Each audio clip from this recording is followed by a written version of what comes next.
¿cómo están amigos? El día de hoy les estaré hablando sobre un tema muy importante de un libro de finanzas. Mi nombre es Katia Chalá. Vamos a partir. Este libro está conformado por varios capítulos. En este caso yo le estaré hablando por el capítulo número 8, en el cual nos habla sobre la introducción al riesgo de rendimiento y costo de oportunidad del capital. El riesgo de oportunidad es cuando tienes una o más opciones y tú te vas por una de ellas, pero realmente no sabes si esta es la correcta. Pero obviamente ya no tienes la opción de irte por esta. Así que ese se denomina el riesgo de oportunidad. Vamos a partir por otro tema. Bueno, como siguiente tenemos los promedios aritméticos y tasas anuales y compuestas. En este nos da a observar varios instrumentos que aparecen en la tabla de 8.1, que son los promedios aritméticos, en los cuales simplemente sumamos los casilleros del 107 y los rendimientos anuales y los dividimos entre el 107. El promedio aritmético es mayor al rendimiento anual comprendido por un periodo y el rendimiento anual compuesto al 107 de años de índice de SDC, que fue al 9.8%. No suele entenderse el uso de las tasas de rendimiento y promedio de tasas compuestas de inversiones pasadas en consecuencia. Por lo cual... Te iba a decir que se está viendo el teléfono. No importa. Bueno. Por lo cual, haremos una pausa breve para dar un ejemplo aclaratorio para que ustedes lo puedan entender. Por ejemplo, supongamos que con el precio de la acción ordinaria del Big Oil es de $100. Hay que una probabilidad similar al que pueda existir al final del año una acción que valga el 90 o el 110 o $130. Por lo tanto, el rendimiento podría ser de menos 10% más 10% o menos o más 30, que esto nos daría un igual o total de menos 10%. Entonces, realizando este cálculo, tendremos el rendimiento esperado. Si realizamos este proceso al revés, descontamos el flujo de efectivo esperado a la tasa de rendimiento esperada. Obtendremos el valor de la acción, que les mostraré la fórmula a continuación. Aquí tenemos la fórmula que les iba a mostrar, en la cual nos expresa que BP es igual al 110 sobre $1.10. Por lo tanto, el rendimiento esperado es de 10%. La tasa correcta, la cual al descontar el flujo del efectivo esperado, será la acción del Big Oil. Además, el costo de oportunidad de capital para inversiones que comparten el mismo grado de Big Oil. Ahora bien, supongamos que examinamos, son las mismas al rendimiento y será el 10%, pero en negativo en un tercio de años de más 10%. En otro tercio será de signo positivo 30% en los años restantes. En el periodo aritmético de estos rendimientos anuales, que sería poniéndole en una fracción, que sería menos 10 más 10 más 30 sobre 3.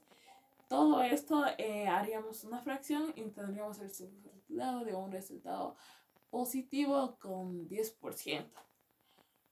Luego pasamos por el otro tema, que es el uso de la información. Del uso de la información con histórica para evaluar el costo de oportunidad actual. En este, supongamos que se debe saber de un proyecto de inversión para precisar que tiene el mismo nivel del índice compuesto Standard & Poor's. Dividiremos el que tiene el mismo grado de riesgo y de portafolio que dé el mercado, aunque sea únicamente una forma de hablar, porque el índice no incluye los títulos de negocio que la tasa se debería de usar para descontar los flujos y los pronosticados en este proyecto. Por supuesto, se debería utilizar lo que es la tasa de rendimiento del portafolio del mercado y actualmente esperada para las inversiones sacrificadas por lo que se va a invertir en el proyecto de presupuesto. Esto será dicho un rendimiento del mercado en donde se podrán estimar si es bajo supuesto del futuro o pasado de unos inversionistas por promedios a una tabla de el 8.1. En este caso se debería establecer, por ejemplo, un 11.7% en un promedio de los anteriores rendimientos del mercado. Por lo cual, o sea, no es la manera en la que no es probable de que se mantenga estable a lo largo del tiempo. Hay que recordar que la suma del interés libre del riesgo R es una prima de riesgo y sabemos que R varía con el con el paso del tiempo. Entonces, por ejemplo, en 1981 la tasa de interés de letras de tesoros, o sea, sería más o menos el 15%, en el cual es difícil de creer que se ofrece un rendimiento esperado. O sea, además los inversionistas al recibir piensen que el procedimiento sería más razonable. Entonces la tasa de interés en letras de tesoro y sería agregar un 7.6%. Entonces, aquí el supuesto crucial es que hay una prima de riesgo normal y en establece el portafolio de mercado, por lo que se debe medir la prima del riesgo esperado con futuro a la del pasado, del riesgo promedio en total. Incluso, aunque sea más de 100 años o no estamos exactamente en un riesgo primo de mercado, ni tampoco estamos seguros de que hoy los inversionistas demanden a la misma recompensa por el riesgo de que hace 50 a 100 años. Todo esto nos deja como que un margen para discutir si realmente significa un riesgo primo o no.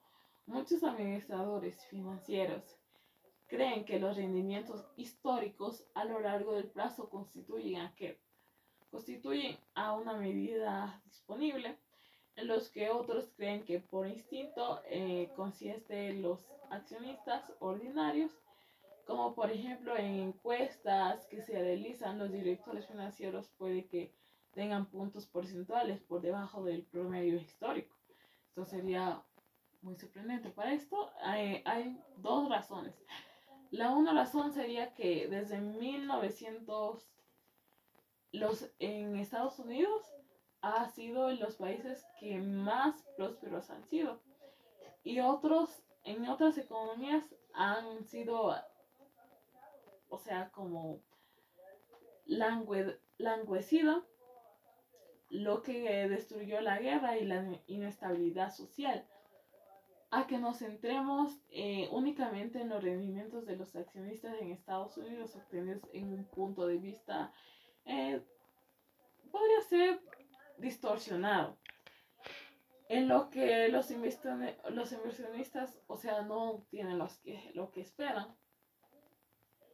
Ahora vamos a partir con la razón número 2, en la cual durante algunos años en los precios de los accionistas en Estados Unidos superaron el crecimiento a los dividendos y ganancias de las empresas, como por ejemplo entre 1950 y el 2000, pongámosle así. Entonces los rendimientos por dividendos en Estados Unidos disminuyeron de 7.2 al 1.1%, o sea que estos algo alucinante. Parece incomparable que los inversionistas hayan esperado una caída tan pronunciada en los rendimientos, en cuyo caso durante este periodo de rendimiento era inesperado. Así que para examinar todo este incremento,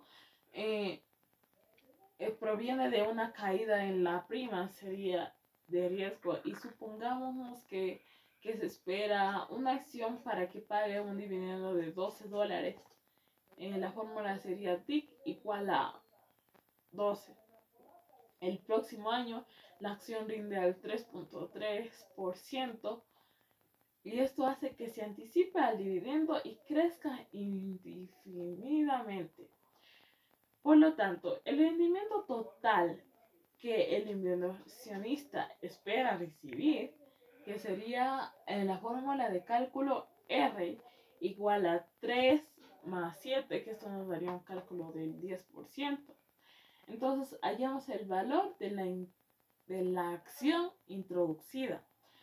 Para estos números de la fórmula de crecimiento viene a ser constante, y presentamos una serie de fórmulas imaginarias. Ahora vamos a partir con otro tema, que es el rendimiento por dividendo y la prima de riesgo. Y vamos a tener dos. La prima de riesgo, si hay una disminución en el rendimiento de inversionistas, requieren la prima de riesgos que sea sobreestimada, y a partir de los rendimientos pasados no podemos evitar completamente que esta sea dificultad, pero obtenemos otra idea de la prima de riesgo regresando al modelo de crecimiento constante que discutimos en el otro capítulo. Si se anticipa en el rendimiento del mercado esperado es igual al rendimiento por dividendo más creciente esperado al dividendo, es decir, que haríamos el cálculo de la fórmula que es R igual a TIC 1 sobre PO más G. En los Estados Unidos los rendimientos por dividendo han promediado aproximados de 4.4% desde 1900, y el dividendos representativos de lo que los inversionistas esperaban, entonces sería un 5.6%, que esto nos daría un igual del 10% o 6%, por lo que encima los intereses de esta cifra del 1.6, o sea, sería la menor prima realizada en el que se realizó en la tabla 8.01. Desde 1900, los rendimientos por dividendos se han promediado al 4.4, pero como aparecía en la otra figura, ha fluctuado muy bruscamente. A finales del año 1917, las acciones ofrecen un rendimiento del 9.0%, en lo cual para el año 2000 el rendimiento había descendido notoriamente al 1.1%. En ocasiones los administradores financieros surgieron que en el año 2000, cuando los rendimientos por dividendo sean muy bajos, el capital será relativamente barato. Entonces, esto es cierto que deberían las empresas ajustar sus costos o que reflejan dichas fluctuaciones en el rendimiento. Pues nótase que solamente, hay dos posibles explicaciones de los cambios de rendimientos, que la primera sería que durante los años de los inversionistas fueran insultados ópticamente y pesimistas acerca de lo que es la G. El crecimiento de futuro sería que los dividendos. Y la segunda, sería que R sea el rendimiento requerido por, ya que fue inesperadamente bajo y alto. Y los economistas que han estudiado el comportamiento de los rendimientos por dividendo han concluido que la parte de la pequeña de la variación sea relacionada con sea relacionada con sus secuencias. Ahora vamos con la medición del riesgo del portafolio, en el cual les explicaré que, o sea, el riesgo del portafolio cada vez usted como que mide si es un riesgo alto, si es un riesgo medio, si es un riesgo bajo. Entonces, por lo cual, ahora se tiene un par de puntos de referencia y se conoce que la tasa de descuento para que los proyectos de seguros, así como la estimación de la tasa para los proyectos de riesgos y los seguros, así como la estimación de una tasa de proyectos de riesgos de promedios. Pero aún cabe resaltar que no se sabe cómo calcular las tasas de descuento para los activos que no sean ajustados en casos sencillos a fin de hacer que, o sea, se tiene que aprender, uno, cómo medir el riesgo. Dos, la relación entre el riesgo y las primas de demandas. Y lo que vendría siendo las tasas de rendimiento anual de las acciones ordinarias estadounidenses y las fluctuaciones de los rendimientos que son notables en amplias y varias perspectivas. Vamos con el otro tema que es la varianza y la desviación. Aquí tenemos varias fórmulas. Aquí tenemos la fórmula de la desviación estándar, en la cual nos dice la desviación estándar de R sobre bajo M es igual a la varianza de R bajo M. Todo esto en raíz. Luego tenemos la otra fórmula que es la varianza de F y M y el valor esperado. Y el valor esperado de R y M menos RM al cuadrado. Luego tenemos la última formulita que es la varianza de R bajo M igual a 1 sobre N menos 1 igual a sigma N T menos 1 R menos R igual al cuadrado de 2. La desviación estándar son, como todos sabemos, son medidas de estadísticas estándar en la cual la varianza mide el rendimiento del mercado de valor esperado del cuadrado en las desviaciones con respecto al rendimiento esperado. En otras palabras, donde R es el rendimiento actual y RM es el rendimiento esperado de la desviación estándar. Es simplemente la raíz cuadrada de la varianza. A menudo la desviación estándar se escribe varianza al cuadrado o varianza 2 arriba. Vamos con el otro tema, la medición de viabilidad, en el cual este principio se podría estimar como la viabilidad de cualquier portafolio de las acciones o de bonos mediante el procedimiento que se acaba de describir y se identifican los resultados posibles y se asigna la probabilidad de cada uno y se efectúa cálculos. Pero, ¿de dónde provienen las probabilidades? No se busca un periodo. Los periodos parecen olvidados de ellas al evitar las afirmaciones definitivas sobre los títulos a futuro. Una vez leídos el artículo titulado "Quizá los precios de los bonos se mueven", buscando una dirección que les lleve a lo ideal, como los agentes de bolsa, que se manifiestan en una forma similar a su respuesta y muestran una petición sobre los posibles resultados del mercado. Casi todos los analistas financieros empiezan el pasado y pues es razonable que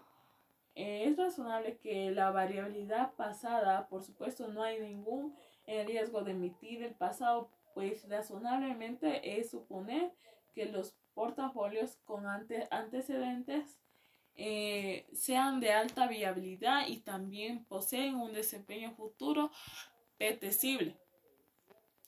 Por lo cual permite que la diversificación funcione de una diferente manera. Vamos con el otro tema.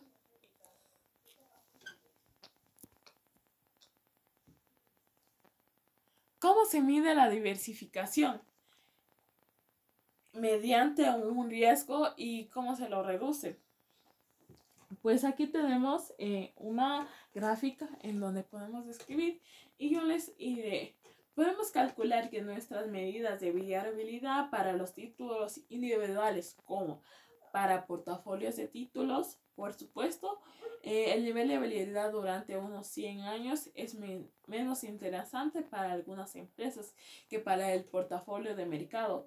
Es rara la empresa que enfrenta los riesgos de negocios y hoy que hace un siglo, y para las que se presenta la desviación están las estimadas en 10 acciones ordinarias ampliamente conocidas durante un periodo de 5 años. Parecen altas estas desviaciones estándar, pero deberían serlo.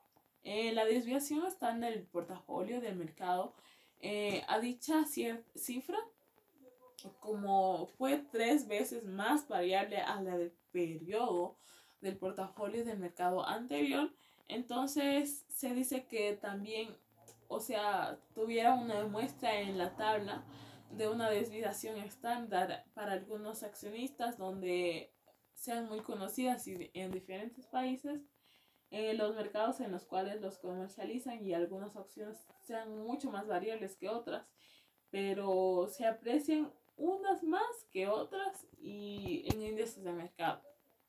Esto nos lleva a una cuestión muy importante en la cual el portafolio de mercado sea un componente de acciones individuales en las que entonces por su viabilidad nos refleja una viabilidad de promedio de sus componentes. La respuesta de la diversificación sería que se reduce variablemente. Incluso una diversificación pequeña puede proporcionar una reducción en la cual sea sustancial del periodo que va del 2000 al 2005. Para el portafolio de una acción, de 2 acciones, de 5, los rendimientos a casi la mitad. Y además, nótase que casi todo el beneficio se obtiene en títulos que se incrementan más que digamos a un 20 o 30. Para la diversificación funcione, porque los precios sean diferentes a los títulos, no se mueven, sino que son al unísono. Y todos los estadísticos argumentan lo mismo cuando se afirman los cambios de precios de mercado, en los que imperfeccionalmente las correlaciones, vea por un ejemplo en cualquier figura, de los primeros 2 paneles que muestren los histogramas de los rendimientos mensuales de las acciones. Vamos con el otro tema. Vamos con el cálculo de riesgo del portafolio o de cartera. En esto nos dice que aunque ya mencionemos que el riesgo se reduce mediante una diversificación, puede ser útil analizar cómo depende de un portafolio de acciones individuales o de varios accionistas, en los cuales consideraremos en el caso del portafolio un compuesto por acciones de 2 empresas, a las cuales indicaremos como acción o una acción o 2 acciones. Es fácil si el portafolio se compone proporcionalmente con 2 acciones o una acción. Entonces, cuyos rendimientos esperados serán R1 y R2. Entonces, el rendimiento esperado del portafolio será en tanto como el coeficiente de relación sería la varianza de R en el portafolio, será el coeficiente de correlación entre R1 y R2. Entonces, tenemos que suponer que los rendimientos esperados de las desviaciones estándar de las secciones A y B son esperadamente lo que esperábamos. Entonces, se calcula y se hace una desviación estándar del rendimiento del mismo portafolio del inicio, del inciso del coeficiente de correlación A y B. Entonces, tenemos aquí los límites de la diversificación. Aquí tenemos los límites de la diversificación, tenemos la fórmula de la varianza del portafolio, que es igual a n sobre paréntesis 1 sobre n al cuadrado x varianza de promedio más n al cuadrado menos n, abro paréntesis 1 sobre n al cuadrado de correlación. El promedio es igual a 1 sobre n y la varianza del promedio más, abro paréntesis, 1 menos 1 sobre n de la covariación del periodo. ¿Saben qué quiere decir el límite de la diversificación? Consideramos ahora un portafolio constituido por títulos de n, como les acabo de mencionar en la fórmula, de tal manera que exista la misma proporción en cada uno de los títulos de la variación en el portafolio, que sería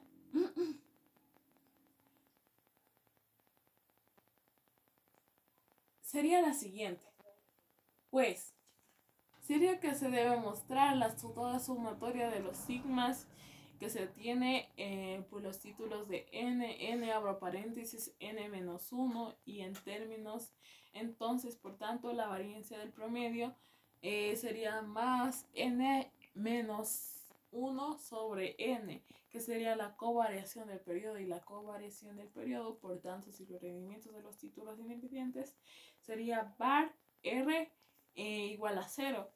Lo que sería algo desafortunadamente para las secciones ordinarias que se mueven juntas y no de esta manera son independientes. Por tanto, después de una diversificación permanecen en el efecto de una covariancia de promedio con una medida de riesgo. Vamos con el siguiente tema. ¿Cómo afectan los títulos individuales al riesgo del portafolio? Anteriormente presentamos algunos de los datos sobre la variabilidad de los 10 títulos de Estados Unidos. Aunque tenía como una distribución estándar más alta Hensdale, la más baja sería la variabilidad de los posibles rendimientos de una inversión en Amazon. Serían 3 veces mayor a la inversión de Hensdale, lo que sería, pero no se revelaría mucho, por lo cual las inversionistas precaídos no apuestan todo lo que es en una carta, sino que los riesgos mediante una diversificación interesantemente en un efecto de cada acción en el riesgo de portafolio. Vamos con el otro tema, que es el riesgo de mercado, que se mide a través de un beta.